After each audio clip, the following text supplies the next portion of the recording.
자, 드디어 함수의 미분에 대해서 이야기를 좀 해보려고 합니다.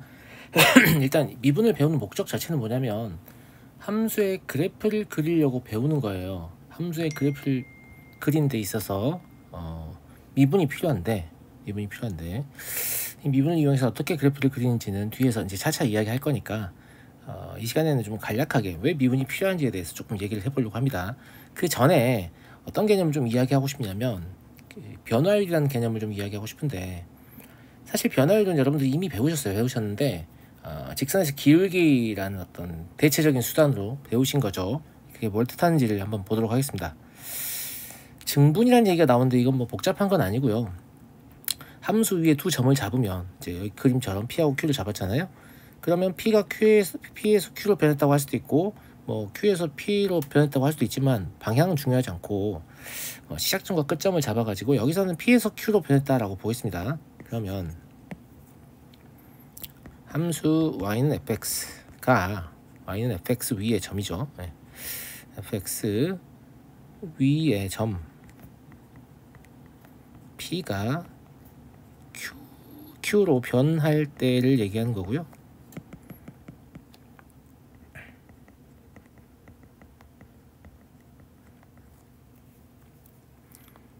x의 증분이라고 하면 이걸 증가량이라고 하기도 하는데 실제 증가의 뜻은 아니고 그냥 변화량 정도로 생각하면 될 것 같아요. 그래서 델타 x 이렇게 표시하고, 이 델타라는 기호는 그 4차 방정식은 할 때 알파, 베타, 감마, 델타 이렇게 쓰잖아요.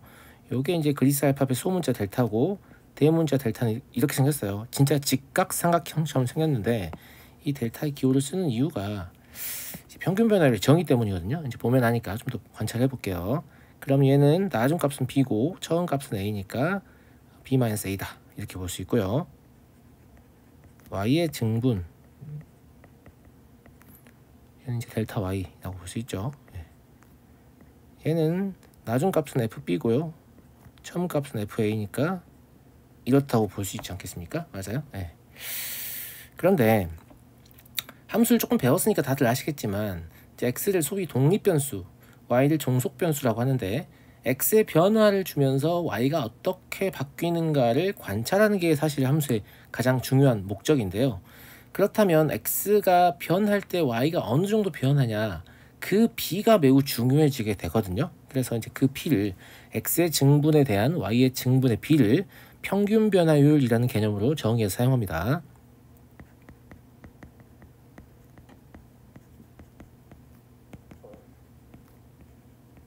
평균 변화율이라는 건 x의 증분에 대한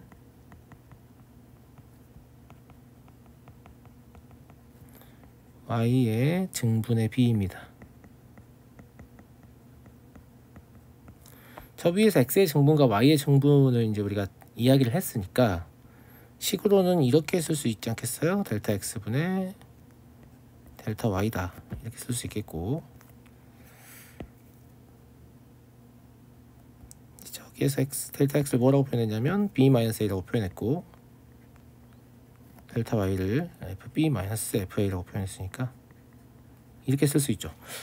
선생님 이거 두 점 사이 기울기 아니에요? 네, 맞아요. 그 기울기예요. 그 기울기 얘기하는 거고, 그리고 이제 여기에서 b를 a 플러스 델타 x라고 쓸 수 있겠잖아요. 왜냐면 델타 x가 b-a니까. 그쵸? 예. 그러면 이 평균 변화율을 델타 x분의 f a 플러스 델타 x 마이너스 fa 이렇게 쓸 수 있을 거거든요. 예. 두 번째 표현은 여러분들이 좀 익숙하지 않은 표현이긴 한데 사실 미분에서는 두 번째 표현을 더 많이 사용하기 때문에 물론 둘 다 하셔야 되지만 두 번째 표현은 똑같은 뜻이니까 몰라도 되는 건가? 이렇게 생각하시면 안 됩니다. 아시겠죠? 예. 실질적으로는 평균 변화율 정의 역시 이 두 번째 표현을 조금 더 자주 사용하게 되니까 이걸 조금 눈여겨봐 주시고요. 그리고 아까 기울기란 얘기했잖아요. 네, 맞아요. 이게 사실은 두 점을 치는 직선의 기울기인 거죠. 그래서 평균 변화의 기하학적 의미는 다음과 같습니다. x의 값이 A에서 B까지 변할 때 X의 값이 A에서 B까지 변한다는 것은 X의 증분이 뭐란 얘기예요? B-A라는 얘기죠. 예. 함수 Y는 fx의 평균 변화율은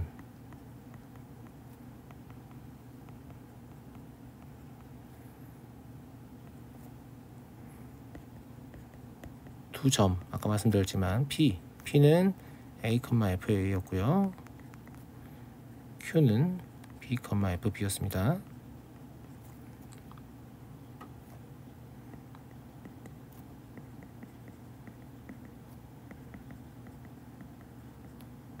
직선의 기울기가 됩니다. 그런데 직선의 기울기는 변화율은 변화율인데 사실 직선의 변화율이기 때문에 위에 그림 보세요. 실제로 우리가 원하는 곡선은 이렇게 생겼잖아요. 그런데 이 직선의 기울기를 구해서 변화율이 다른 것 같다라고 하면 실제 똑같이 변하지가 않잖아요. 다르게 변하는 거잖아요. 평균 변화율이라는 뜻은 시작점과 끝점만 봤을 때는 직선처럼 변했다고 볼 수 있다라는 뜻이지 진짜 변화율이 그것이다라는 뜻은 아니거든요. 그래서 이제 이 곡선과 직선의 어떤 이런 차이가 생기기 때문에 이런 차이들 때문에 직선의 기울기로는 함수 fx의 변화율을 설명할 수 있긴 한데 정확한 설명은 아니에요. 그냥 대충 이 정도 된다, 유사한 형태이다 이렇게 되는 거거든요. 그렇죠? 예. 그래서 유사한 형태이다 라는 거고, 그러면 실제 함수 fx의 변화율은 모르는 거 아니냐, 나는 저거 알고 싶은데. 그래서 어떤 시도를 하냐면 다음과 같은 시도를 합니다. 저게 지금 차이가 생기는 이유가 점 P와 점 Q 사이의 거리가 너무 가깝기 때문 아니냐. Q의 위치를 이쪽으로 옮겨보면 비록 아직 차이가 있긴 하지만 그 차이가 줄어드는 걸 확인할 수 있고요. 마찬가지로 여기로 옮겨보면 그 차이가 더욱 줄어드는 걸 확인할 수 있습니다. 그러니까 이론적으로 보면 점 Q를 점 P에 최대한 가깝게, 사실은 영원히 가깝게 접근시키는 거죠. 예, 영원히 가깝게 접근시킨단 말은 요 H가 0으로 가는, H가 0으로 접근하게 되면, 여기서는 이 그림상에서는 0의 우측으로 접근하면 되겠죠. 0의 우측으로 접근하게 되면 Q가 P에 한없이 가까워질 거고, 그럼 Q와 P는 마치 한 점같이 될 거니까 이때는 점 P에서의 접선의 기울기가 fx의 변화율이라고 볼 수 있지 않느냐, 이런 개념을 생각하게 된 거죠. 실제로 이걸 이용해서 구할 수 있냐라고 하면 접선의 기울기를 우리가 알고 있다라고 간주를 하면 뭐 접선들을 이렇게 촘촘하게 막 그리잖아요. 그러면 이 접점들을, 물론 제가 몇 개 안 그렸으니까 뭐 접점이 여기고 뭐 여기고 여기고 여기고 여기다라고 하면 얘들 따라서 이렇게 움직이는 곡선이다라고 우리가 추정을 할 수 있잖아요. 그러니까 뒤에서도 사실 우리가 그리는 그래프는 정확한 함수의 그래프는 아니에요. 그냥 실제와 최대한 가깝게, 최대한 가깝게라는 말은 문제를 해결하는데 필요한 정도로만 정확하게라는 뜻이에요. 그래서 완전 정확하게 그리는 건 매우 복잡한 일이지만 어느 정도 정확하게 그리는 건 미분을 이용해서 쉽게 해낼 수 있다, 이런 관점에서 미분을 배우는 거고요. 그럼 아까 위에서 배운 평균 변화율을 무엇 하면 되겠어요? 극한을 취하게 되면 우리가 원하는 함수의 변화율, 이건 진짜 변화율이라서 평균이라는 수식어가 없는 거죠. 그죠? 예, 변화율의 정의를 써봐라, 이렇게 얘기를 하고요. 자, 변화율은 기호 표현 좀 더 보고요. 아까 뭐라고 했냐면 평균 변화율이 델타 x분의 델타 y니까 델타 x가 어디로 가야 돼요? 0으로 가야 되잖아요. 이랬을 때 델타 x분의 델타 y를 구하면 이게 변화율이 됩니다. 그렇죠? 예. 얘를 어떻게 쓸 수 있겠냐면 델타 x가 0으로 접근할 때 델타 x분의 fa 플러스 델타 x 마이너스 fa, 여기 들어가는 식은 지금 뭐예요? 평균 변화율의 두 번째 식이잖아요. 이걸 더 자주 쓰게 된다라고 말씀드렸고요. 얘를 이제 간단히 어떻게 표현하냐면 f'A, 함수 y는 fx에서 x가 a일 때 fx의 변화율이라고 해서 fa라고 하면 함수값이니까 f'A 이렇게 점을 찍어서 얘는 함수값이 아니고 변화율, 즉 x는 a에서의 미분계수다를 나타내고요. 물론 선생님 델타 x를 0으로 보내지 않고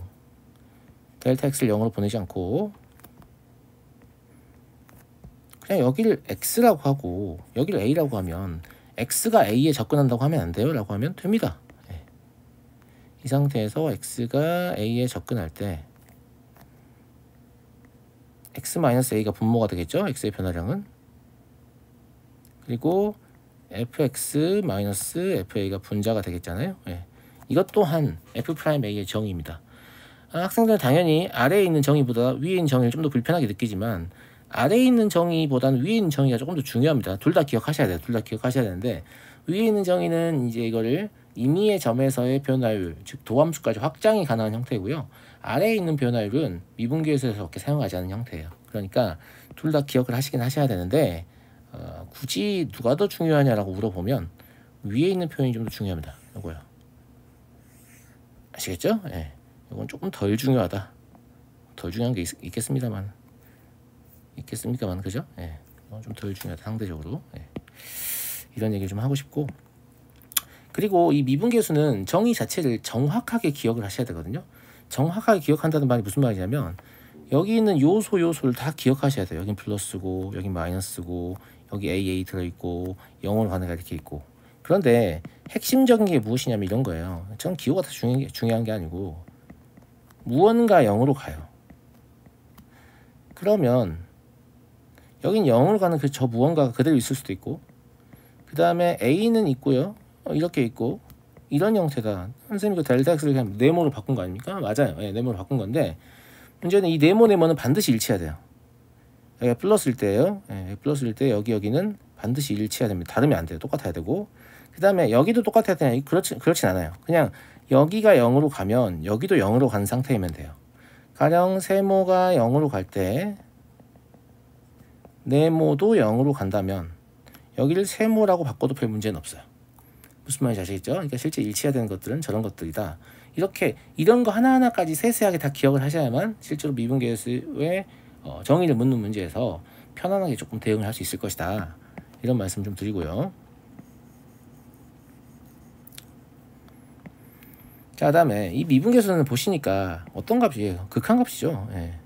학생들이 많이 간과하는 부분이라서 이렇게 쓸게요. 예. 미분계수. 저는 변화율이라는 표현보다는 미분계수라는 표현을 더 많이 쓰거든요. 예. 미분계수는 무슨 값이다? 극한값이다 라는 거예요. 그러면 미분계수를 구한다는 것은 결국 뭐 한다는 거예요? 극한을 구한다는 얘기죠. 그렇죠? 예. 자, 미분계수의 기하학적 의미는 위에서 이미 설명을 드렸습니다. 예.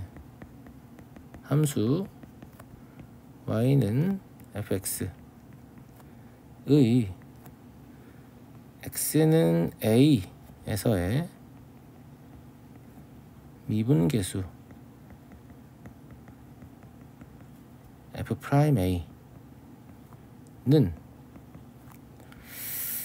y는 fx 위의 점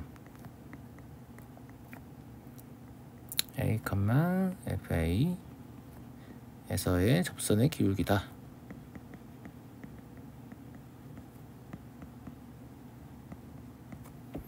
라는 사실을 알아주시면 좋겠고요. 네. 그리고 이제 미분계수는 표현이 f'a만 있는 건 아니에요. 이제 이걸 뉴턴의 미분기호라고 하는데 여러분 알고 계신 그 뉴턴 맞습니다. 예, 뉴턴이 만든 거고요. 얘도 마찬가지예요. 똑같은 뜻입니다. 그리고 얘는 이제 라이프니츠의 미분기호라고 하는데 얘하고 얘 또한 똑같은 뜻입니다. 물론 이게 훨씬 좋아 보이고 이건 별로 안 좋아 보이잖아요. 예, 그런데 사실 나중에 미적분 정도까지 가면 변수가 여러 개 있는 경우도 좀 있어서 어떤 변수에 대해서 미분하는지를 이렇게 밝혀주는 이런 라이프니츠의 미분기호가 훨씬 더 편리하게 느껴지게 되거든요. 예, 느껴지게 되니까 적당히 섞었을 때니까 두 번째 라이프니츠의 미분기호도 좀 익숙해지려고 해보시고 이 라이프니츠의 미분기호는 이제 뭐 극한값이니까 나눗셈의 뜻은 아니거든요. 분수 형태로 되어 있지만 그러니까 뭐 얘를 읽을 때 dy 나누기 dx라든지 dx 분의 dy라든지 뭐 이렇게 뭐 자유롭게 좀 읽는 경향이 있는데 그냥 dy dx라고 읽으시면 돼요. dy dx라고 읽으시면 됩니다. 아시겠죠? 예, 그냥 그렇게 보시면 되고요. 요 앞에 있는 d는 미분한다는 극한을 취한다는 뜻이에요. 극한분의 극한이잖아요. 왜 델타 x분의 델타 y잖아요. 예, 평균 변화율이. 그런데 델타를 0으로 보내게 되면 얘가 d로 바뀐다. 이런 정도의 느낌으로 생각하시면 될 것 같아요. 무슨 말인지 알겠죠? 그리고 이제 미분계수의 관점에서 얘가 달려있는 거고, 실제로 앞에 있는 건 이제 도함수의 뜻입니다. 이 도함수는 이어서 얘기할 거니까 이 기호를 그냥 한번 보시고 밑에 또 나오거든요. 또 나오면 아 그렇구나 하시면 돼요. 그래서 처음에는 뉴턴의 미분기호가 되게 간단하고 편리하겠지만 나중 되면 라이프니츠의 미분기호가 조금 더 좋구나 라는 걸 생각하게 될 거고요. 자, 3번 도함수를 보겠습니다. 아까 제가 미분계수는 뭐라고 했냐면 극한값이라고 했어요. 그러면 한 점에서의 미분계수가 필요하다고 하면 극한 한번 구하면 되는 거지만, 여러 점에서의 미분계수가 필요하다고 하면 극한을 여러 번 구해야 되는 거거든요. 그쵸? 예. 근데 극한을 여러 번 구하는 건 좀 귀찮지 않나? 라는 생각을 한 거예요. 그래서 여러 번 극한을 구하기 싫으니까, 아까 우리가 이제 A에 대해서 F'A잖아요. 예. A에 대해서 극한을 구하고 있잖아요. 이걸 A 말고 X에 대해서 구하면 어떨까? 그러면 X에 관한 식이 나올 텐데, 그 식에다가 X에 우리가 원하는 값을 집어넣으면 계속해서 미분계수가 나오는 거잖아 라고 생각하게 된 거고요. 여기서는 이제 여기다가 X를 집어넣으면 이게 아무 의미 없는 식이 돼버리기 때문에, 그쵸? 예.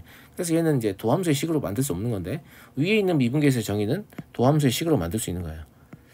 도함수는 이제 방금 제가 얘기한 임의의 점에서의 접선의 기울기를 도함수라고 하거든요. 그래서 A 말고 X에 대해서 해보자 라는 얘기입니다. 얘는 그러면 F'X라고 부르겠죠. 도함수라고 부르고 F'X라고 읽고 그래요. 예. 자, 델타 X가 0으로 갈 때, 아까 미분계수 정의에 따르면 0으로 가는 애가 일단 분모에 있었어야 되죠. 보고하지 마시고 생각해 보세요.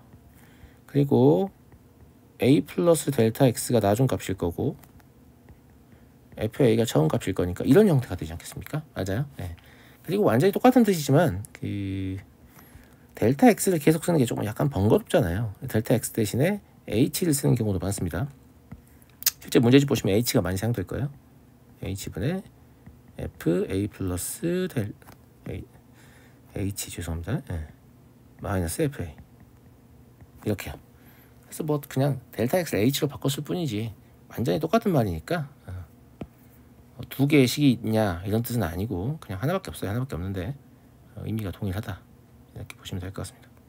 아시겠죠? 예. 얘 또한 미분계수와 마찬가지로 이 식의 형태 자체를 외우시는 게 되게 중요합니다. 요소 뭐가 들어가는지 정확히 보시고 아시겠죠? 예. 계약적인 의미는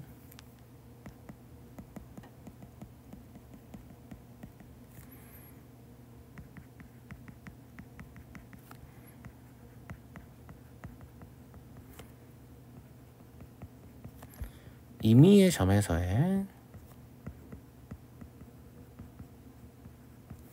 접선의 기울기다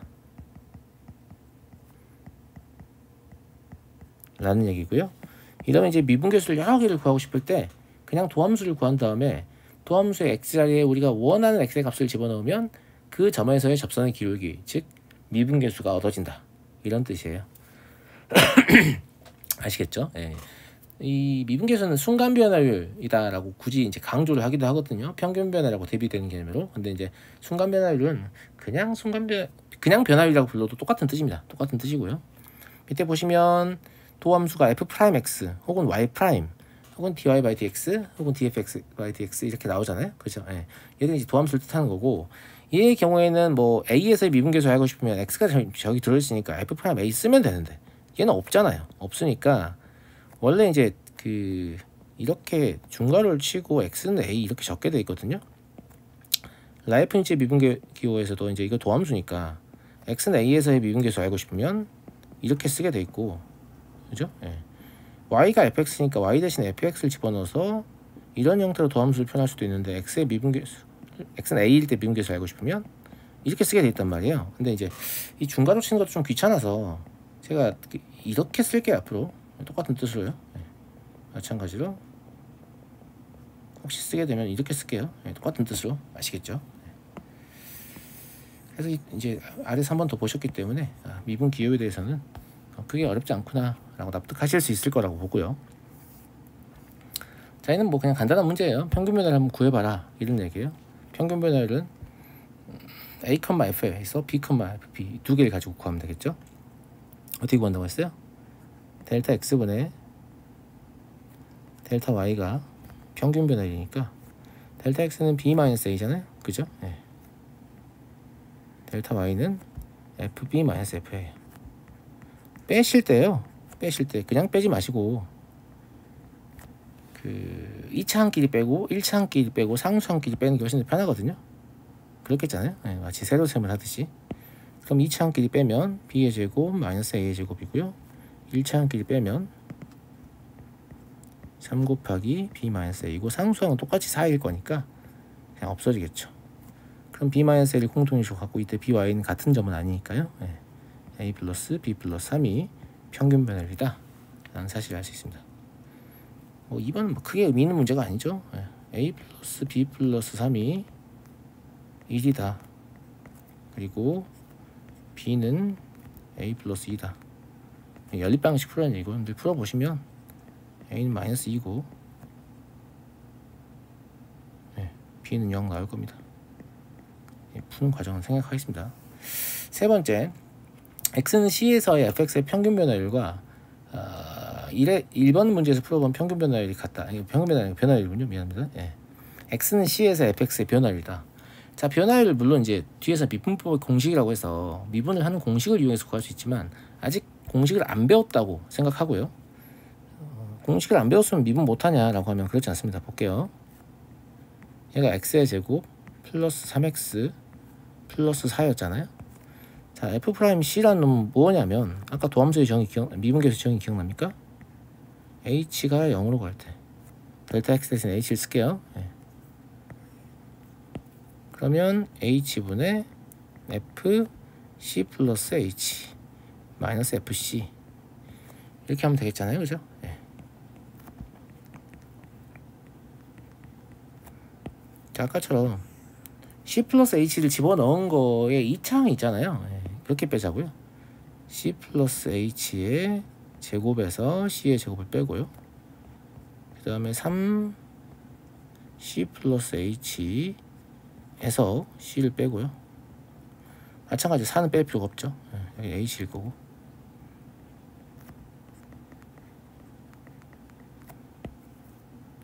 해보시면 알겠지만 미분법의 공식이 엄청 편리하다는 걸 알 수 있죠. 이게 귀찮잖아요. 해보면. 네. ECH하고 H의 제곱이 남고요. 그리고 3H가 남아요. 분모 H가 있고 꼴 판단해보시면 0분의 0 꼴이죠. 그러니까 얘 약분하고 약분을 해버리시면 H가 가운데 하나 남았는데 얘는 어차피 0으로 할 거니까 생각 안 해도 되고요. 뭐가 나와요? EC 플러스 3이 나오는 거죠. 보세요. 미분 공식 모르는데 미분했잖아요. 그쵸?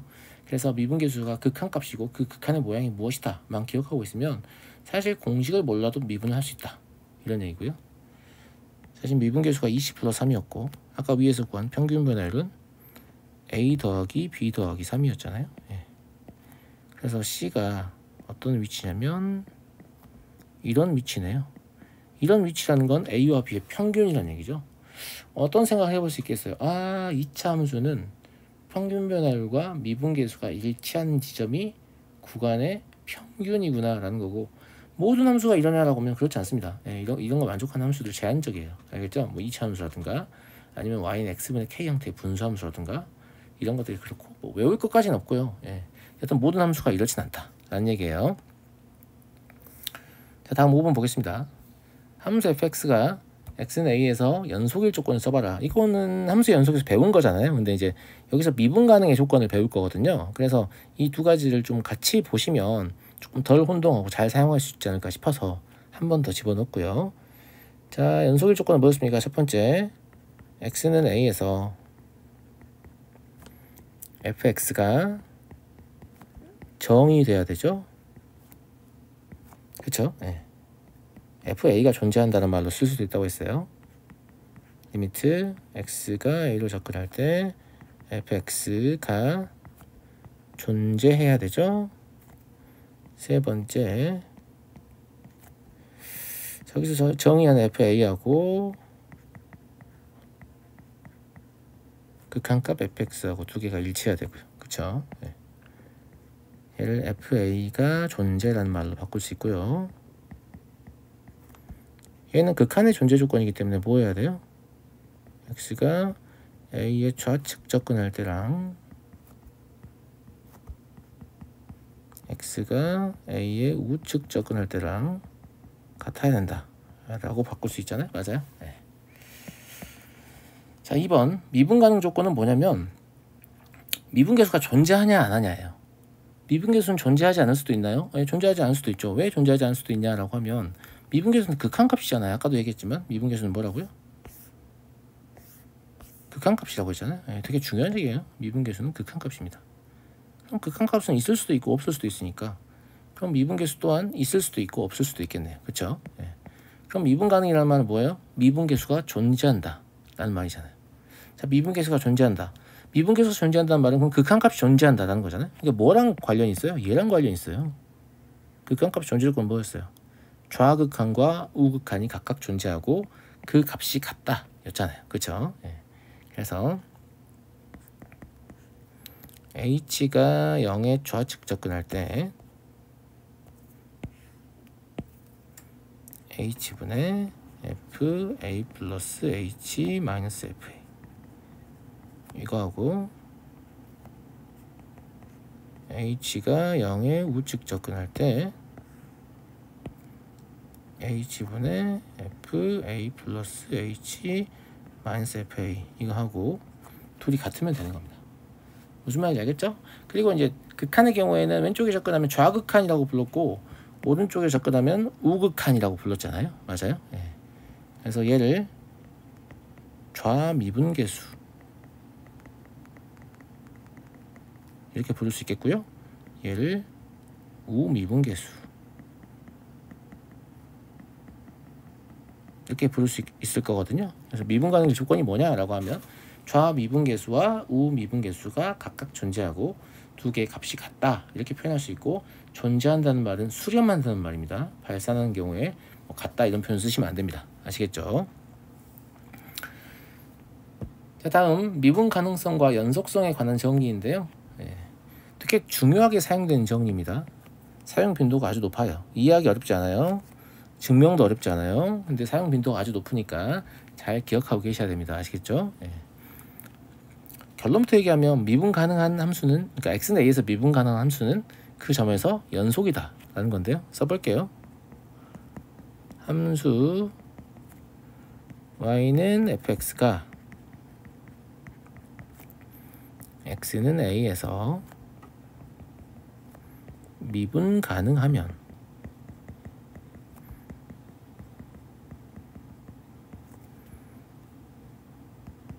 함수 y는 fx는 x는 a에서 연속이다 이거예요. 물론 연속이라고 해서 미분 가능인 건 아닙니다. 역은 성립하지 않아요. 예. 주의하시고요.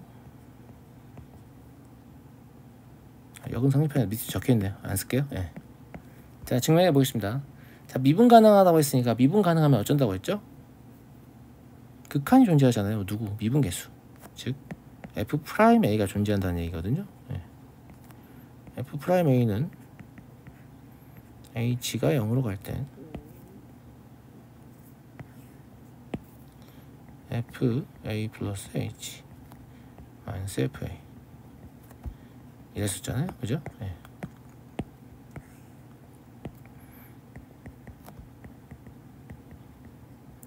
자, 극한이 존재하는데 꼴 좀 봐볼까요? 꼴을 보시면 분모 어디로 갑니까? 분모 0으로 가죠. 그럼 분자가 0으로 가야 됩니다. 그쵸? 예. 극한이 존재하고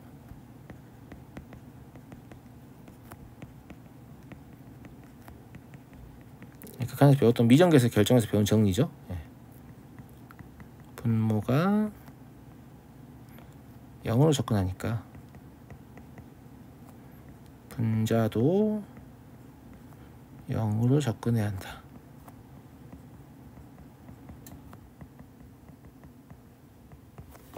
이게 핵심적인 내용이고요. 이것 때문에 결론 분자가 0으로 접근한다는 건 h를 0으로 보냈을 때 분자의 식만 극한을 취해보면 뭐다? 0이라는 얘기죠. 그런데 FA는 H랑 관련이 없으니까 그냥 극한 밖으로 나가서 FA라고 써도 되겠죠? 네. 그러면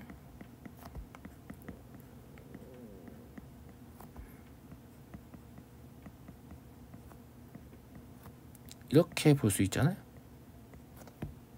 그렇죠? 네. 근데 이거 뭐였어요? 극한값이었죠? AS의 극한값. 얘는 뭐예요?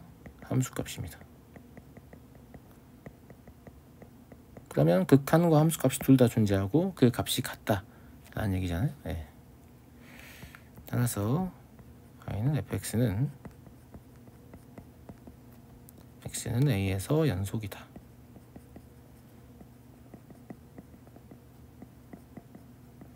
이렇게 보시면 됩니다. 어렵지 않죠? 어렵지 않고 이 정리 자체가 매우 중요하다고 했어요. 이 정리 자체가 좀 중요하니까 이 정리를 좀 기억을 해서 필요한 순간에 잘 사용하시고 이제부터 이제 그 문제에서는 미분 가능하며 연속이다라는 표현을 안 쓸 거란 말이에요. 그냥 미분 가능하다라고만 말할 거예요. 왜? 미분 가능하면 당연히 연속이니까. 무슨 말인지 알겠죠? 예.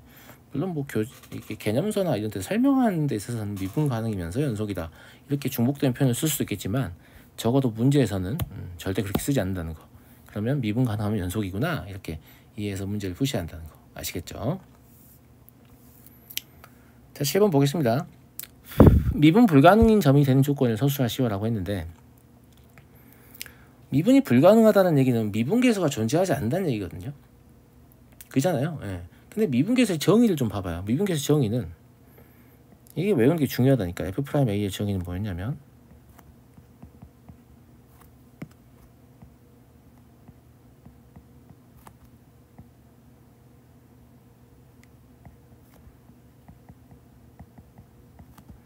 이거였잖아요. 맞아요? 네. 그러면 FA가 일단 무조건 존재해야 되네요. 여기 FA 써있잖아요. FA가 없으면 미분계수를 말할 수 없구나. 당연한 얘기고요. 맞아요? 네. 그리고 극한도 존재해야 되네요. 얘가 실제 의미는 뭐예요? 극한이니까요. A시형으로 보냈을 때. 그럼 극한이 존재하지 않아도 안 되는구나 라는 거죠. 예. 그럼 함수값 존재하고 극한값 존재해야 되고 그 다음에 뭐예요? 0분의 0꼴 이어야 되니까 분자가 0이어야 되니까 분자가 같아야 되죠. 그럼 연속이어야 되네요. 아, 그러면 연속이 아니면 미분값 불가능이다 라는 걸 납득하겠죠. 예. 이 극한이 존재하려면 함수값 존재하고 극한값 존재하고 이 극한이 지금 분모가 0으로 가기 때문에 분자도 0으로 가야 되거든요. 그럼 함수값하고 극한값이 같아야 되니까 연속일 때만 일단 미분 가능이구나 라는 거예요. 그런데 연속이라는 것은 함수가 미분 가능하기 위한 필요 조건입니다. 충분 조건이 아니에요.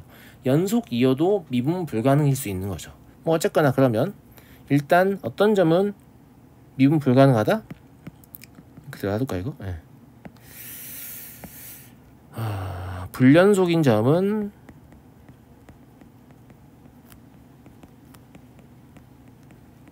미분 불가능입니다. 납득하시겠죠? 네. 우리가 궁금한 것은 연속인데 뭐 이런 데는 연속이잖아요. 근데 미분 불가능이거든요. 이런 데는 이제 불연속에서 미분 불가능이지만 연속이지만 미분 불가능일 수 있는데 자 연속이지만 미분 불가능인 점을 여기 누가 있냐라고 하면 자 여기 보세요. 여기 보시면 극한이 존재하지 않으면 되잖아요. 근데 극한이 존재하지 않는 경우는 언제가 있어요? 첫 번째는 좌우극한이 둘 다 존재하는데 그 값이 같지 않은 거죠. 그렇죠? 예. 그래서 얘는 좌미분계수와 우미분계수가 같지 않은 점인데 이런 점을 얘기해요. 보시면 좌미분계수는 이 접선의 기울기니까 얘인데 우미분계수는 이런 형태의 직선일 거니까 부호조차 다르잖아요. 이때도 좌미분계수는 뭐 이런 직선의 기울기고 우미분계수는 이런 직선의 기울기니까 부호조차 이미 다르기 때문에 같을 수가 없잖아요. 저런 점들 뭐라고 하냐면 눈으로 봤을 때 뾰족해 보이죠? 예, 뾰족점이라고 해요. 뾰족점이라고 하고요. 뭐 첨점이라는 표현을 쓰는 분들도 아마 계실 거예요. 첨점. 아시겠죠? 그리고 이제 많은 학생들은 이 뾰족점밖에 없다고 생각하는 경우가 있는데 그렇지는 않고요. 좌우 미분계수가 존재하고 같지 않으면 저 첨점이 되는 건데 좌우 미분계수가 존재하지 않을 수도 있잖아요. 예, 좌우 미분계수가 존재하지 않을 수도 있어요. 그래서 이게 사실 이제 주로 연속이지만 미분 불가능한 점으로 거의 100문제 중에 99문제가 나오거든요. 예. 그런데 미분계 뭐라고 표현해야 될까요? 예. 좌우 미분계수 중 하나가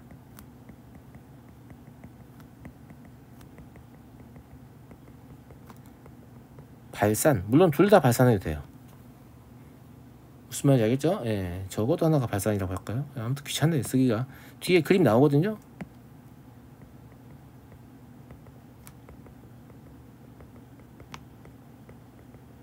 이런 경우도 연속이지만 미분 불가능이 됩니다. 이 경우는 잘 나오지 않아서 학생들이 잘 모르는데, 예, 그럴 수 있다라는 거 아시겠죠? 예.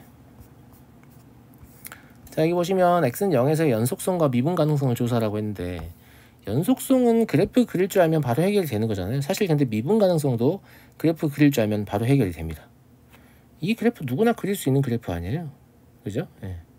왜냐면 x가 음수이면 마이너스 x의 제곱이 될 거고, x가 양수이면 x의 제곱이 될 거 아니야? 이렇게요? 예. 그러니까 이렇게 그냥 그려보면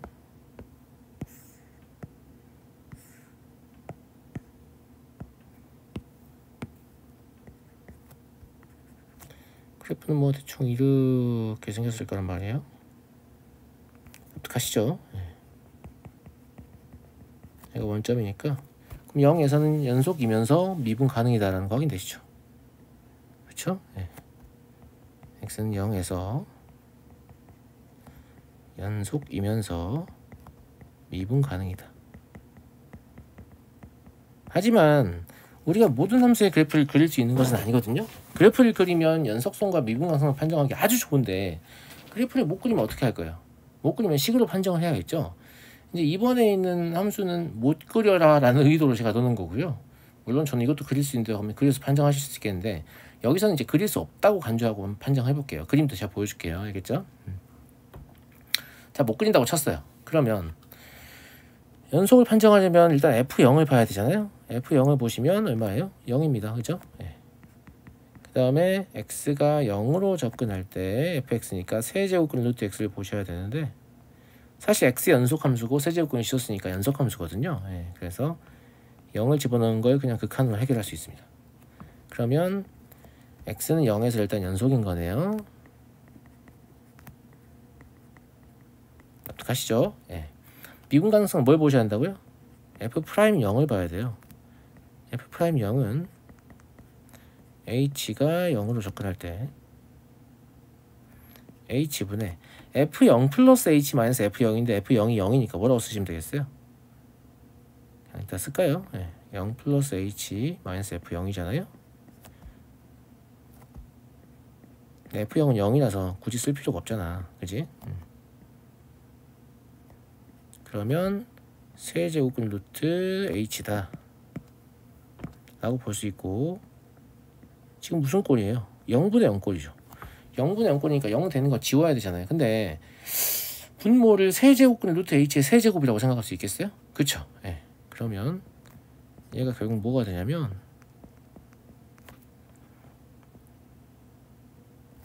여기 약분돼서 1되고요. 세제곱근 루트 h의 제곱이 돼버려요. 상황에 따라서 좌우 미분계수를 따로 봐야 될 수도 있는데, 여기서는 h가 0의 우측 접근하나 h가 0의 좌측 접근하나 제곱해버리면 부은 똑같아지기 때문에 분모가 0에 가까이 가는 거고 분자에 1이 남아있는 거죠. 그럼 어디로 가는 겁니까? 얘는 양의 무한대로 발산하는 겁니다. 그쵸? 연속함수인데 좌우 미분계수가 둘 다 양의 무한대로 발산해요. 보세요. 제가 아까 무슨 얘기했어요? 연속함수여도 좌우 미분계수 중 저건 하나가 발산하게 되면 미분 불가능이 될 수 있다고 했잖아요. 네. 그래서 이 경우가 거기에 해당하는 경우고요. x는 0에서 미분 불가능입니다. 자, 이 그래프는 그리는 방법을 알아서 그리는 게 아니고 제가 그냥 기억하고 있는 그래프라서 그려주는 거고, 이 시점에서는 그릴 줄 모르는 게 맞습니다. 알겠죠? 그러니까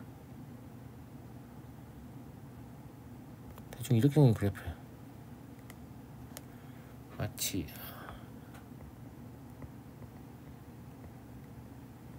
그 무리함수의 모양인데 이게 원점 대칭 구조로 생긴 그런 형태죠. 예. 나중에 뭐 배우시게 될 거니까. 그런데 보시면 0에서 접선의 기울기를 보시면 어때요? 사실 y축에 접하고 있는 거죠. 근데 y축의 기울기는 뭐예요? 양의 먼지를 발산하잖아요. 예, 그러니까 얘는 미분 불가능이다 라고 봐야겠죠. 미분 계수를 얘기할 수 없으니까. 아시겠죠? 예. 그래서 연속이지만 미분 불가능인데 뾰족하지도 않습니다. 그래서 연속이면서 미분 불가능이라고 해서 반드시 뾰족점인 것은 아니다 라는 얘기죠. 다음 장에서는 이제 미분을 공식을 이용해서 공식도 만들고 공식을 이용해서 미분을 하는 과정을 좀 살펴보도록 하겠습니다.